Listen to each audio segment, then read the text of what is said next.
বিশ্ব স্বাস্থ্য সংস্থা থেকে যুক্তরাষ্ট্রকে প্রত্যাহার করে নিয়েছেন মার্কিন প্রেসিডেন্ট ডোনাল্ড ট্রাম্প।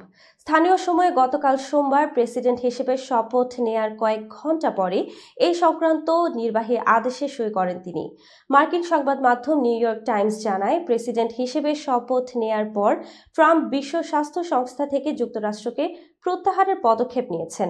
এই পদক্ষেপ বিশ্বব্যাপী স্বাস্থ্য খাতে সহায়তার শীর্ষ দেশ হিসেবে থাকা যুক্তরাষ্ট্রের অবস্থান দুর্বল করবে।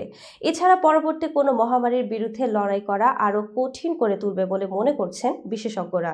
নির্বাহী আদেশে সইয়ের পর ট্রাম্প বলেন, এটা অন্যতম গুরুত্বপূর্ণ। বিশ্ব স্বাস্থ্য সংস্থা যুক্তরাষ্ট্রের কাছ থেকে এতদিন অন্যায়ভাবে বেশি অর্থ দাবি করত। ট্রাম্পের এমন নির্বাহী আদেশের ফলে যুক্তরাষ্ট্র জাতিসংঘের স্বাস্থ্য বিষয়ক সংস্থা থেকে বেরিয়ে যেতে 12 মাস সময় পাবে। এ সময়ের মধ্যে দেশটি WHO-কে আর্থিক তহবিল বন্ধ করতে পারবে। সংস্থাটিতে অন্যতম আর্থিক যোগানদাতা যুক্তরাষ্ট্র।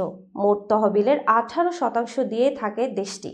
ট্রাম্পের এই পদক্ষেপ অপ্রত্যাশিত নয়। দীর্ঘদিন ধরে বিশ্ব স্বাস্থ্য সংস্থার সমালোচনা করে আসছেন তিনি। এর আগে প্রথম মেয়াদের শেষ দিকে 2020 সালের জুলাইয়ে সংস্থাটি থেকে যুক্তরাষ্ট্রকে প্রত্যাহারের আনুষ্ঠানিক পদক্ষেপ নিয়েছিলেন ট্রাম্প।